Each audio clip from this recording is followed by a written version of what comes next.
fantômes, hein, ce que j'appelle les fantômes. C'est-à-dire que on lit une image et moi je vais aller voir derrière les couches fantomatiques. Qu'est-ce qu'on peut lire derrière et qu'on ne veut pas voir quand on lit une image en surface.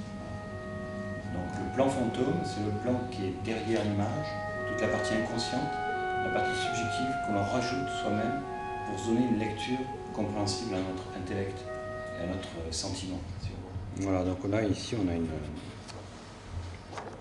une notion d'acquisition, l'image de l'objet.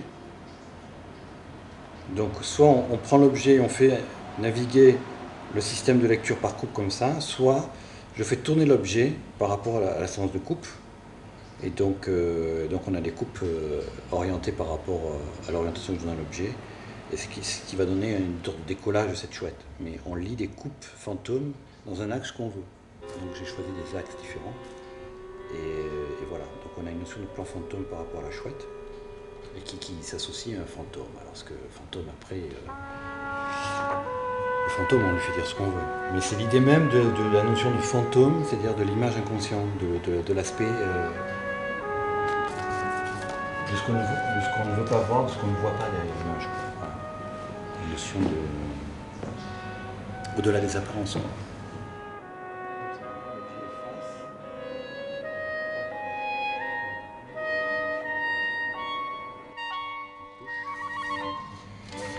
Et là, voilà, je donne la notion d'artefact. Hein. Donc ici c'est la même chouette que tout à l'heure, sauf que j'ai valorisé les acquisitions artefactées. C'est-à-dire que le métal crée une irisation et qui englobe pratiquement tout l'objet dans sa lecture irisée et artefactée. Voilà. J'aime bien cette aberration parce qu'à l'hôpital on ne met pas le métal et donc on n'a pas ce système de filtre qui permet d'enlever ces aberrations. Il y a rarement des corps humains métalliques. Et donc cette machine n'était pas programmée pour éviter d'avoir des artefacts. Et j'ai trouvé ça intéressant. Cette part d'inconnu, cette part qui nous fait éviter d'aller vers une convention de traduction d'image et d'interprétation.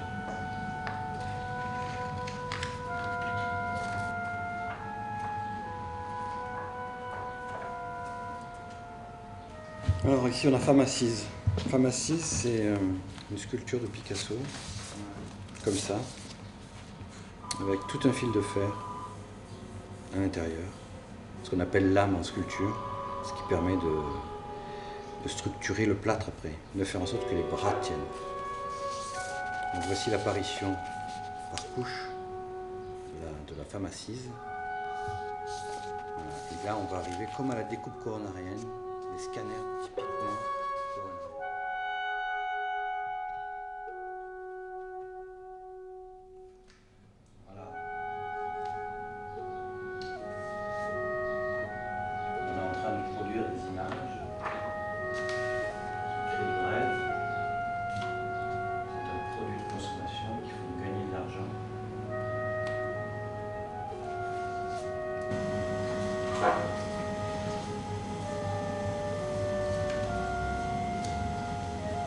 Alors ici, et ça c'est la notion de personnage, MPR, voilà, et c'est une notion MPR, donc avec les codifications. Ici c'est le A frontal, c'est-à-dire qu'on a une vue à l'envers du personnage. Donc la machine a acquis le personnage à l'envers. J'ai été obligé de la retourner en avant le R à l'envers, le L à l'envers. Et donc le système analyse l'objet dans ses 4 dimensions. Alors il fait frontal, reverse, large, high, et puis je ne sais pas ce qu'il y a comme autre.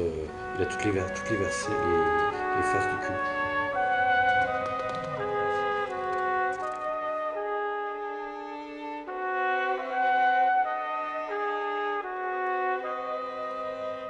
Je suis tombé sur la patronne, elle est adorable.